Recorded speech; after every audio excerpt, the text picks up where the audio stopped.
Yahweh is not the monotheistic God that we know of. He never was. Yahweh has been forced upon the monotheistic God, but the monotheistic God that we worship or that we all try to ascribe things to is non-existent. There is no monotheistic God.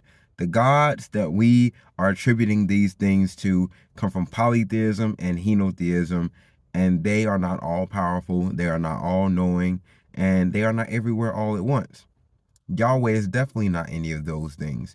Yahweh is a God of life, and he is a God of craftsmanship, which ties into the life. He is a creator deity that has two definitions to his name: to live or to blow, to be or to blow. You know what I'm saying? He's either indicating that he is a life giver deity or some type of craftsman deity that could represent some type of metallurgy or things of that degree, or he is a deity of life giving. This is seen throughout his history, whether you go back to him as Enki or Yah in his earliest rendition, I believe, or you go to his role as Kotawakasis in Ugarit, or you go to his role in Canaan as a life giver deity in specifically particular parts of Canaan like Israel, but not just specific to only Israel. So we know that Yahweh has multiple facets. He's a multifaceted deity, but only to the extent that it fits under the creative or the creator craftsman deity type bracket. Not that it fits under many other brackets. The storm god or the war god attributes, I believe the storm god attributes are being absorbed by Yahweh. But the war god attributes could come from his craftsmanship. Craftsman deities can be war gods in a sense, as we see with Kotawakasis when he helps Baal Hadad defeat Yam and Naharu. He was a builder of palaces or of temples and tabernacles, just as Yahweh is, or as Yahweh instructs in the Bible. We see that Enki is a creator of life, just as Yahweh is. And Enki is the Anunnaki equivalent to Kotawakasis, aka Heanu. So these two are syncretic alongside Yahweh. These three may be the same deity that is going under a different culture or a different society or nation, but the theological inferences are still there. The theological uh, through line is still available. It's still noticeable. You can still find passages in the Bible, for example, where Yahweh is making life from other Elohim, like Adama. She is the Elohim of the soil. And we see in Genesis that Yahweh uses Adama to make Adam. This is a thing that Enki does. Another Elohim is used in the process to make mankind, or even to make other Anunnaki. So when we see the story about the Anunnaki, whether it's Enki and Ninhursag, Enki and Ninma, or Enki and Ninter, either ways, we see other Elohim are assisting him in the process of making mankind. And there's even times when an Elohim is sacrificed where their blood or their breath or their essence is used to create another being, another fraction of mankind, because mankind was developed more than once in these stories, as you see not just in the Bible, but in the Sumerian, Akkadian, Babylonian, and Assyrian stories. We see that humankind is created multiple times.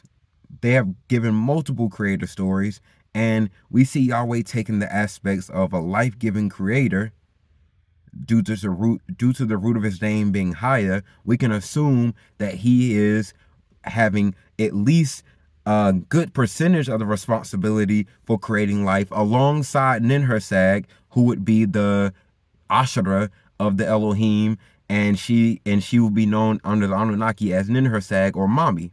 So we see that Yahweh is taking, or not taking, but Yahweh has the feats of a creator deity slash craftsman deity that could also blend into being a warlike deity or a shepherd deity, when we see that he is also a nomad type deity to the Israelites or to the Canaanites, in particular the Shazu that entered into Kemet around 1200 BC to 1400 BC. We see them trying to enter into Kemet, and they are nomadic peoples that are coming under the guise of their god Yahweh. Yahweh has been a long-standing deity, but Yahweh has never been the monotheistic, all-knowing, omnipotent, omnipresent God. And this is so evident when you look at the stories in Yahweh's history, especially the physical history and evidence that we see from different areas like Edom and Israel, and from Moab, and from Ugarit, and from all over Canaan, the Levant, the Arabian Peninsula, and Mesopotamia, and even down to the Mediterranean and North Africa. We see evidence that Yahweh is seen, or the other Elohim are also seen in these areas. They are worshipped or attested to or revered in these areas, and yet we see not one is the monotheistic God that we have today. The origin of Yahweh is not rooted in any of the monotheistic tropes that we give him today. Those tropes are him absorbing and being conflated with other deities and being elevated above other deities as they did in deep antiquity. Another deity that I'm going to address that goes very misunderstood and misrepresented is Baal Hadad. Yahweh and Baal Hadad are some of the worst represented deities throughout history once we get to modern ages, but in deep antiquity they were represented very well because they were revered by many. They were some of the most worshipped deities in deep antiquity, especially Baal Hadad. He was worshipped even more widespread than Yahweh, alongside El and Asherah and the other Elohim. But we know that Baal Hadad is being misrepresented because Baal Hadad is being seen as Moloch, in which Moloch is just another variant of Milcom, in which the Bible authors are trying to demonize Milcom by calling him Moloch and saying that this is the sacrifice of children, but we have no evidence of any children being sacrificed to Moloch. Children were sacrificed to any deity, whether it was the Anunnaki, the Elohim, the Neteru, or the Olympians, Titans, any of these deities. We see that humans have the capacity to sacrifice themselves and innocent human beings and animals to these deities. It is not said that this is necessary for these deities to be revered, acknowledged, attested to, or even worshipped. But these are things that are attributed onto them by the people. Baal Hadad sacrificed himself for things to take place. If you look at the Baal cycle, stop just reading biblical narratives, stop just reading Yahwistic texts, read Elohimic texts, read the texts that were written by the Canaanites and the Moabites and all the rest of the Canaanites and the other Mesopotamians and the people in the Arabian Peninsula and the Mediterranean and in North Africa. Read their texts. These gods are not necessarily evil. They are not necessarily asking for sacrifices of babies or of lamb and sheep and goats and cows and all of that. If anything, those animals were to be the representative and the symbols of these gods. They were their iconography. So what we really see is that Baal Hadad is being used as a scapegoat for people to try to place a deity under the label of the devil or of Satan. And we see this in mainstream media where people are trying to act like that the people in charge, the elite, are worshiping Baal Hadad. And they try to say that is Molech. None of that is happening.